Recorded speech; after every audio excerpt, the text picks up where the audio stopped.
Hello, my friends, and welcome to Time Between Times Storytelling with me, Owen Staton. I know this is an unscheduled episode, shall we say, an episode that has just popped out of the air, like as if it's been plucked from the ground. Even though this summer break was my idea, it doesn't mean I haven't missed you. It doesn't mean that I haven't missed walking through the forest to come to that fire pit and to see all your faces, enjoying another tale traditionally told. So here I am, with a little bit of time on my hands. Here I am, with an idea in my head. And here I am, with a longing for a story.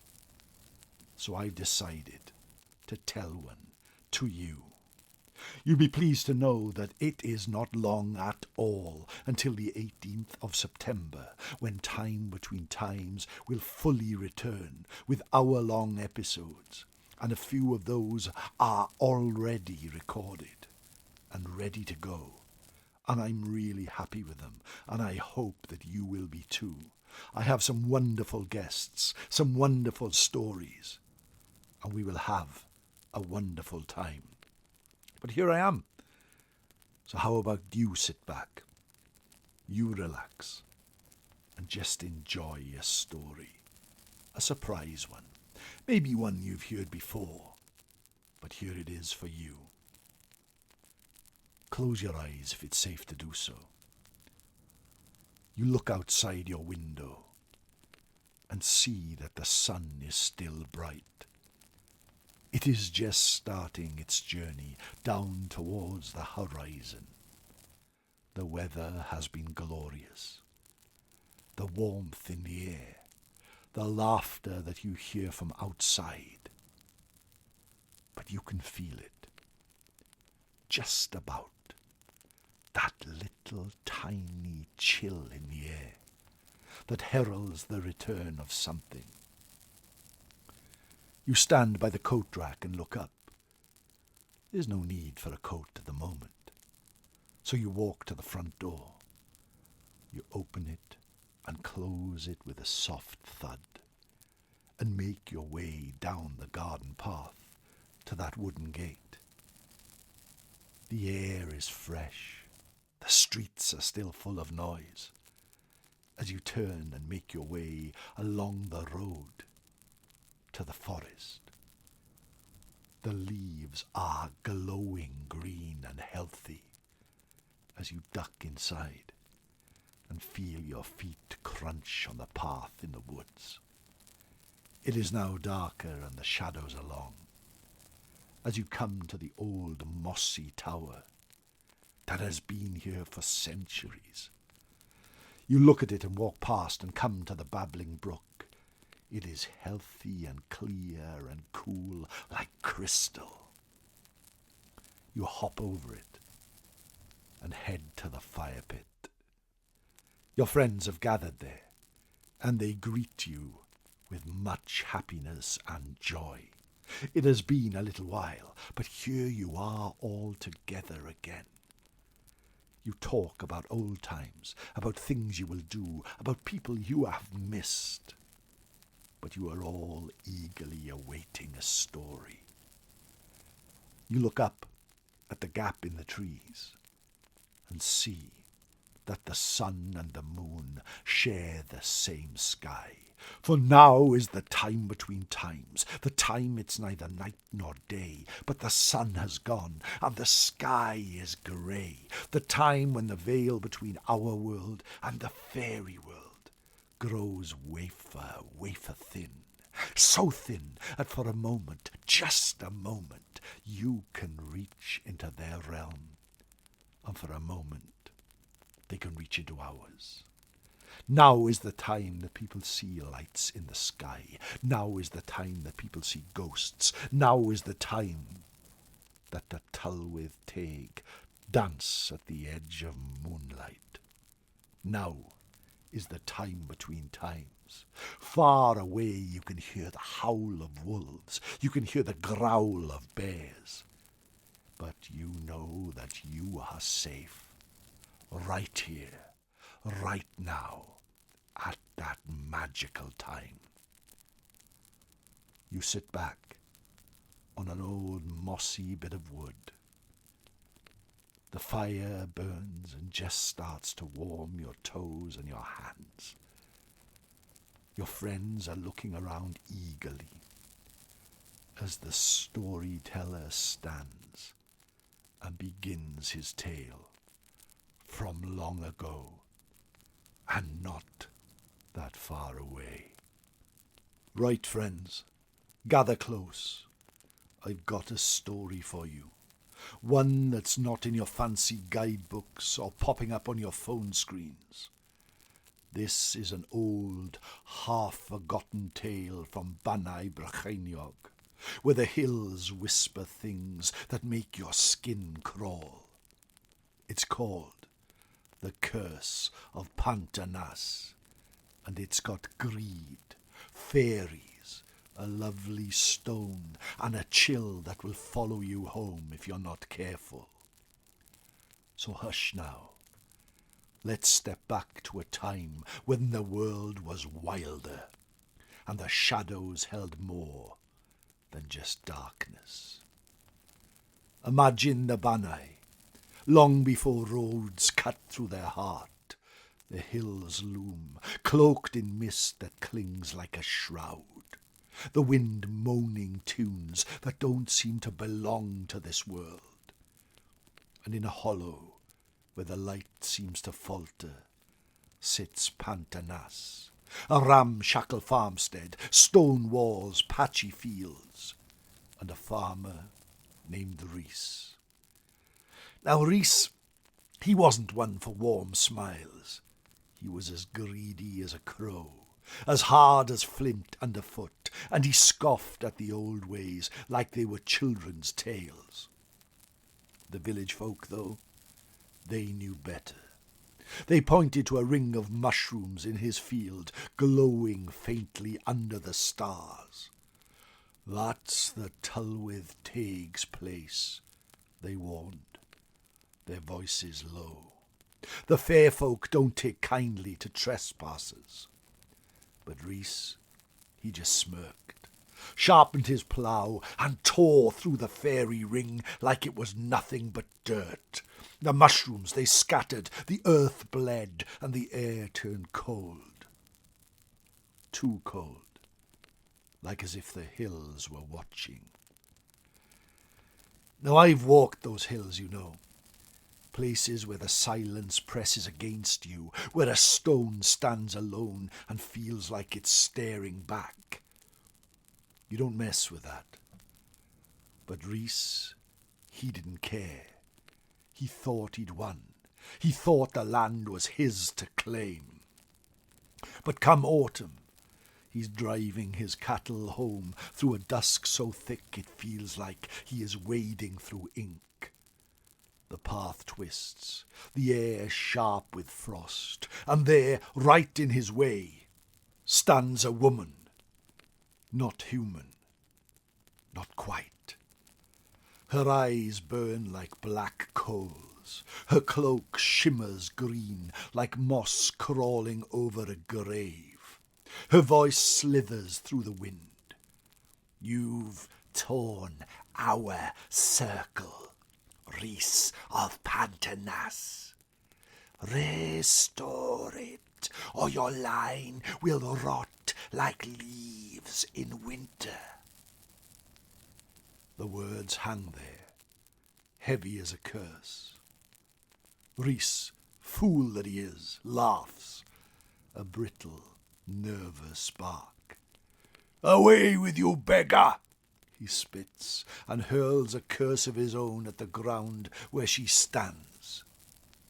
She doesn't flinch, just melts into the mist, leaving a shadow that lingers too long.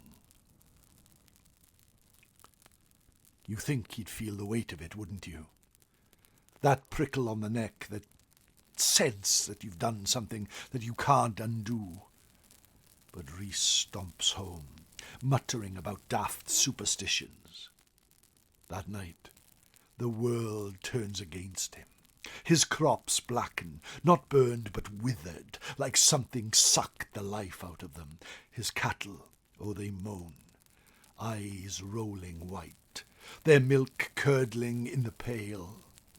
And by winter, his fields are a graveyard of frost, and his wife's eyes are hollow, her dreams of children snuffed out like a candle. Pantanas is dying, and Rhys, for all his bluster, feels the cold creeping closer. I reckon you know that feeling, when the world's gone quiet, and you're not sure if it's you or like something else is watching. I felt it, wandering the Banai Brachainiog, lost once, thanks to a sat-nav with a mind of its own, leading me through valleys where the mist seemed to whisper my name. Rhys, though, he's not one for reflection. He's as stubborn as the hills. But desperation breaks even the hardest stone. He drags himself to the village, cunning woman, an old crone with eyes like slits in the dark. She doesn't mince words. You have cursed yourself, you fool, she hisses. The Tylweth Teg don't bargain. Want to live? Plant a stone where their ring stood, beg their mercy, and pray that they listen. Now, begging is not in Rhys's nature, is it? But the shadows are longer now. The wind is sharper, and he swears that he hears footsteps behind him at night. So under a moon that looks too big, too pale, he stumbles out to that ruined field, digs with his bare hands, blood mixing with the frozen earth, and he finds a stone, jagged, weathered, heavy as guilt, and heaves it upright where the fairy ring once glowed. Mine Pantanas, they call it now. He pours milk at its base, scatters bread, and chokes out apologies to the dark. I didn't know, he whispers, his voice creaking. I'm sorry. Dwi'n flin. The wind stirs. The air shifts, like something is listening. But it's not forgiveness he feels. It's a warning. The woman finds him at dawn, curled by the stone, pale as bone. They've cured you, she says, her voice like gravel. But the fair folk don't forget. Your line is done here. Pantanance is theirs now. And she's right. The farmer never recovers. The crops stay brittle, the cattle waste away, Rhys's kin flee, the cottage crumbles, and the hollow grows wild, swallowing the name Pantanance like a secret. But that stone, it's still there, or so the whispers say, hidden in a tangle of bracken deep in Banai Brachainiog, where the mist curls too thick and the stars just always seem to watch. They say on moonlit nights you might see her, the green-cloaked woman dancing slow round mine pantanance, her shadow stretching longer than it should. Leave an offering, milk, bread, a quiet word, and you might walk away blessed, your path clear. But mock her, spit on the ground, and the hills'll turn on you. You'll wander till dawn, the wind laughing in your ears, every step leading you deeper into nowhere. I've heard tale of hikers who've tried it, thought it was just a story, but they came back pale, muttering about eyes in the dark, and a voice that seemed to know their names. That tale's got claws in me, you know. I've walked those mountains.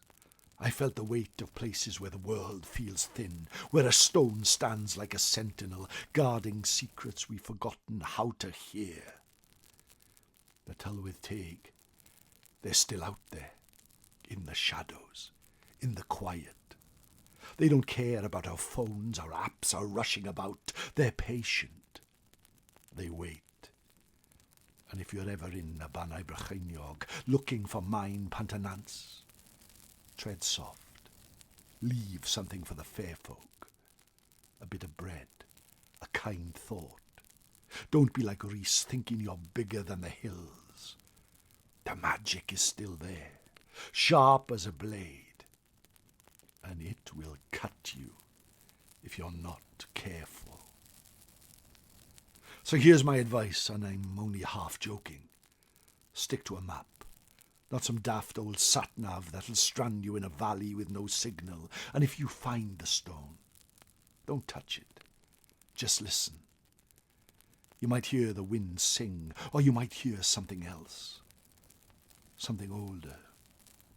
Something that knows you're there. So raise a mug to the stones, my friends, to the shadows and the stories that keep us up at night. Cheers, my friends. Iechyd da. And there we have it. A story for you, a bonus tale, for I felt that I missed you. It's good to be around the fire pit at the heart of the forest at the time between times. I will soon return with a new series on the 18th of September.